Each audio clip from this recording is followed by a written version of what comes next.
നമ്മുടെ ചെക്കനെ ഒരു പടുകുഴിയിൽ ചെന്നാണല്ലോ ചാടിയെന്നോർത്ത് ഇല്ലാത്ത വിങ്ങലായിരുന്നു. കേട്ടാ, അതിന്ന് അവനെ എങ്ങനെ രക്ഷിക്കാന്നോർത്തിരിക്കുമ്പോഴാ ഇങ്ങനൊരു ചാൻസ് വന്നത്. സത്യം പറഞ്ഞ ആ ഒരൊറ്റ കാരണം കൊണ്ടാ ഞങ്ങൾ ഈ വഴി വന്ന് ഇവിടെ കേറിയിട്ട് ബാംഗ്ലൂർക്ക് പോവാന്ന് തീരുമാനിച്ചത്. ആ, അത് വളരെ നന്നായി. ചേച്ചി ഒരു പാവമാണെന്നേ. പൂർണിമയും മഹിയേട്ടനും എന്തേലും പറഞ്ഞ ചേച്ചി പിന്നെ മറുത്തൊന്നും പറയില്ല. ചേട്ടന്റെ സ്വഭാവം നിങ്ങൾക്കൊക്കെ അറിയാലോ. പൂർണിമ പറയുന്നതിനപ്പുറം ചേട്ടൻ ഒന്നും പറയൂല ചെയ്യൂല. ഓ, പിന്നെ ചേച്ചിയോടെല്ലാം പറഞ്ഞു കൊടുക്കുന്നതിന് നമുക്കും ചില പരിമിതികളൊക്കെ ഉണ്ടല്ലോ. നിങ്ങളാവുമ്പോ അത് വേണ്ട വിധത്തിൽ പറഞ്ഞു മനസ്സിലാക്കാൻ പറ്റും. കേട്ടല്ലോ ചന്ദ്രേ, വീട്ടിലുള്ളവർക്ക് വരെ കാര്യങ്ങളൊക്കെ അറിയാം. ഇനിയും നീ ഇങ്ങനെ പ്രതികരിക്കാതിരുന്നിട്ട് ഒരു കാര്യവുമില്ല. നിന്റെ മോന്റെ ഭാവിയുടെ കാര്യം. എന്റെ ചന്ദ്രേ, അവസരങ്ങൾ നമുക്ക് എപ്പോഴും വന്നിട്ടണമെന്നില്ല. കിട്ടുമ്പോ നമ്മൾ അതങ്ങ് ഉപയോഗിച്ചോണം.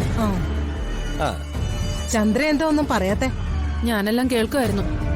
നിങ്ങൾ ഈ പറഞ്ഞതെല്ലാം ശരിയാ. പക്ഷേ പൃഥ്വി അശ്വതിയെ സപ്പോർട്ട് ചെയ്ത് നിൽക്കുന്ന അത്രയും കാലം നമ്മുടെ മുന്നിൽ എന്തൊക്കെ അവസരങ്ങൾ വന്നിട്ട് ഒരു കാര്യമില്ല. ഇന്ന് രാവിലെ ഈ വിവരം അറിഞ്ഞപ്പോ തന്നെ ഞാൻ അവളുടെ വീട്ടുകാരെ വിളിച്ചു വരുത്തി സംസാരിക്കാനിരുന്നതാ. ഞാൻ അവനോട് പറഞ്ഞതുവാ. അതുപോലും അവൻ സമ്മതിച്ചിട്ടില്ല. പിന്നെ അവളെ ഉപേക്ഷിക്കണമെന്ന് പറഞ്ഞ നടക്കുവോ? എടി, അവൻ നിന്റെ മോൻ തന്നെയല്ലേ? അവനെ വളർത്തിയത് നീ തന്നെയല്ലേ? പിന്നെന്താ അവനിത്ര കേൾക്കാൻ ബുദ്ധിമുട്ട്? അങ്ങനെ ചോദിച്ചാ പിള്ളേര് വളർന്നു കഴിഞ്ഞാ പിന്നെ നമ്മൾ പറഞ്ഞ കേക്കുവോ?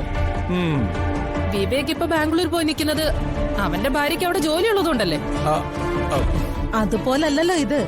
ഞാൻ പൃഥ്വിയെ ന്യായീകരിച്ചതല്ല.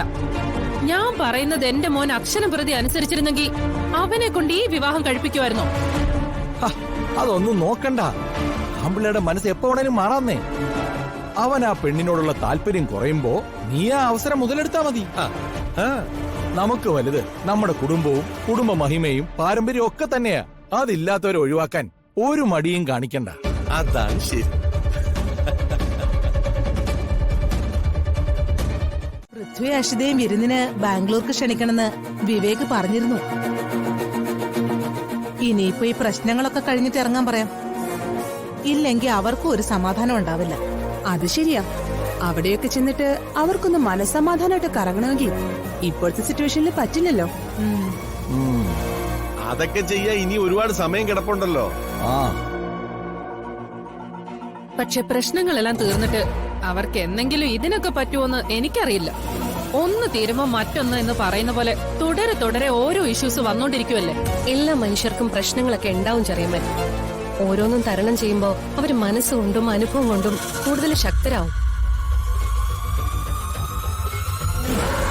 ഇവർക്ക് തുടക്കത്തിലെ ഇത്രയും പ്രശ്നങ്ങൾ നേരിടേണ്ടി വരുന്നുണ്ടെങ്കിൽ ഇനി അങ്ങോട്ട് സന്തോഷം മാത്രം നിറഞ്ഞ ദിവസങ്ങളാവും ജീവിതത്തിലുണ്ടാവുക. ഇതൊക്കെ പറയാനും കേൾക്കാനും കൊള്ളാം. പക്ഷേ യഥാർത്ഥ ജീവിതത്തിൽ എന്താ എങ്ങനെയെന്നൊക്കെ ദൈവത്തിനു മാത്രമേ അറിയൂ. അങ്ങനെയാണെങ്കിലും നമ്മളിത് ടെൻഷൻ ആവേണ്ട കാര്യമില്ലല്ലോ. അമ്മാവൻ പറഞ്ഞ പോലെ ഈശ്വരന്റെ തീരുമാനം പോലെ കാര്യങ്ങൾ മുമ്പോട്ട് പൊയ്ക്കോളൂ. അല്ല, അങ്ങനെയല്ല. കുറെയൊക്കെ നമ്മളും ബുദ്ധി ഉപയോഗിച്ച് തീരുമാനങ്ങൾ എടുക്കണം. വെറുതെ തർക്കിച്ച് സമയം കളയാൻ നിൽക്കണ്ട. ഫ്ലൈറ്റ് മിസ്സാവാതെ സമയത്ത് എയർപോർട്ടിൽ പോയി ചെക്ക് ഇൻ ചെയ്യാൻ നോക്ക്. ഓ ശരിയാ, എന്നാ നമുക്ക് ഇറങ്ങാം. എന്താ ആരും മിണ്ടാത്തെ? എല്ലാം നീ തന്നെ അങ്ങ് പറയല്ലേ, പിന്നെ ഞങ്ങൾ എന്തോന്ന് പറയാനാ? നിന്റെ സങ്കടം ഞങ്ങൾക്ക് മനസ്സിലാകും അഷി. നീ ഈ പറയുന്ന അതേ അവസ്ഥയില ഞങ്ങളും.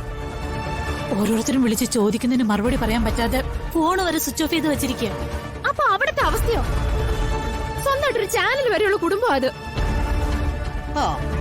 അവരുടെ ബന്ധങ്ങളും പരിചയക്കാരും ഒക്കെ എത്രത്തോളം ആൾക്കാരുണ്ടാവുമെന്നും ഏതൊക്കെ ലെവലിലുണ്ടാവുമെന്നും ഊഹിക്കാവുന്നതല്ലേ ഉള്ളൂ. അല്ല, നീ ഇവിടെ വന്നതേ അബിയുടെ അവസ്ഥ അറിയാനാണോ അതോ ഇന്ദ്രപ്രസ്ഥത്തിന്റെ കണക്ക് ബോധിപ്പിക്കാനോ? എനിക്ക് ആരെയൊന്നും ബോധിപ്പിക്കാനൊന്നും ഇല്ല മുത്തശ്ശി. ഇവിടെ നിങ്ങളൊക്കെ ചെയ്തു കൂട്ടുന്ന കൊള്ളരുതായ്മകൾ കാരണം അവിടെ ഞാൻ പലരുടെ ആട്ടും തുപ്പും കേൾക്കേണ്ടി വരും. അതൊന്ന് പറഞ്ഞ് മനസ്സിലാക്കാൻ വേണ്ടിട്ടാ ഞാൻ വന്നത്. അഷി, നീ വിചാരിക്കുന്ന പോലെ അവൻ ഇതില് കുറ്റക്കാരനൊന്നും അല്ല. വേണ്ട ദുർഗെ, നീ മിണ്ടരുത്. നിന്നെ പലപ്പോഴും അഭി സപ്പോർട്ട് ചെയ്ത് സംസാരിക്കുന്നോണ്ടേ അവന് മൊത്തത്തിൽ ഞങ്ങൾക്കെതിരെ തിരിക്കാനായിട്ട് നീ ഇപ്പൊ അവനെ സപ്പോർട്ട് ചെയ്ത് സംസാരിക്കും. പക്ഷെ അതുകൊണ്ടൊന്നും ഒരു കാര്യമില്ല. കാണേണ്ടതെല്ലാം നാട്ടുകാർ കണ്ടതാ. അത് നല്ല വ്യക്തമായിട്ട് കണ്ടതാ. ഹ്, ഇനി ഇതേ കൂടുതൽ തെളിവൊന്നും വേണ്ട. ഇനി നീയൊക്കെ പറഞ്ഞ് എരിവ് കയറ്റിട്ടാണോ അഭി ഇങ്ങനെ ഓരോ തെറ്റുകൾ ചെയ്യുന്നതെന്ന് ആർക്കറിയാം? അഷിതേ, നീ എന്തൊക്കെയാ വിളിച്ചു പറയുന്നത് വല്ല ബോധമുണ്ടോ? എനിക്ക് നല്ല ബോധമുണ്ട്. ഞാൻ പറയുന്നത് എന്താണെന്നേ എനിക്ക് നല്ല വ്യക്തമായിട്ട് അറിയാൻ ചെയ്യാം. ഇവളുടെ ഉള്ളിലിരിപ്പ് എന്താണെന്ന് എനിക്ക് നല്ലോണം അറിയാം. അതുകൊണ്ട് തന്നെ ഞാൻ അങ്ങനെയൊക്കെ പറഞ്ഞു. അതെ, ഞാനൊന്നും ചെയ്തിട്ടില്ല എന്ന് പറഞ്ഞ് അവൻ നെഞ്ചു പൊട്ടി കരയുന്ന കണ്ടപ്പോ എനിക്ക് സഹിക്കാൻ പറ്റുന്നുണ്ടായിരുന്നില്ല. ഈ അവസ്ഥയില് നമ്മളും കൂടി തകർന്ന അത് വലിയ പ്രശ്നമാവും. ഇപ്പൊ തന്നെ അഭി വല്ലാത്തൊരു ഡിപ്രഷനില്ല. അതെ, അതൊന്നും ചെറിയമ്മേ അഷിയൊന്നും മനസ്സിലാക്കാത്തതാ കഷ്ടം. ഒരു പ്രശ്നം വരുമ്പോ വഴി പറഞ്ഞ് വേദനിപ്പിക്കുന്നതിന് പകരം അവസ്ഥ മനസ്സിലാക്കി കൂടെ നിൽക്കുകയല്ലേ വേണ്ടത്. അവരുടെ സ്ഥാനത്ത് നോക്കുമ്പോ അവരെ കുറ്റം പറയാനും പറ്റില്ല. പുറത്തുനിന്ന് പല ആളുകളും കളിയാക്കുകയും ചീത്ത പറയുകയും ചെയ്യുന്നതിന്റെ ദേഷ്യം മുഴുവൻ അവരെല്ലാരും അഭിയിൽ തീർക്കുക. ഒരാൾക്കൊരു പ്രശ്നം വന്നാ അതിൽ കുത്തി വലുതാക്കി സന്തോഷം കണ്ടെത്തുന്ന ഒരു സമൂഹമായി പോയി നമ്മുടേത്. അതെ, എനിക്കെന്റെ പഴയ അഭിയെ തിരിച്ചു വേണം കിരൺ. കളിച്ചിരിയും തമാശയൊക്കെ ഉള്ള എന്റെ പഴയ അഭിയെ. അതിന് നമ്മൾ അവനെ ഹെൽപ്പ് ചെയ്തേ മതിയാവൂ. അതിന് ആ വീഡിയോയുടെ സത്യം കണ്ടെത്തണം. അതിനെന്താ വേണ്ടതെന്ന് എനിക്കറിയാം. ഇനി ഒരാൾക്കും നമ്മുടെ അഭിയുടെ അവസ്ഥ വരാൻ പാടില്ല. ശരി, കിരൺ കിടന്ന് ഉറങ്ങിക്കും.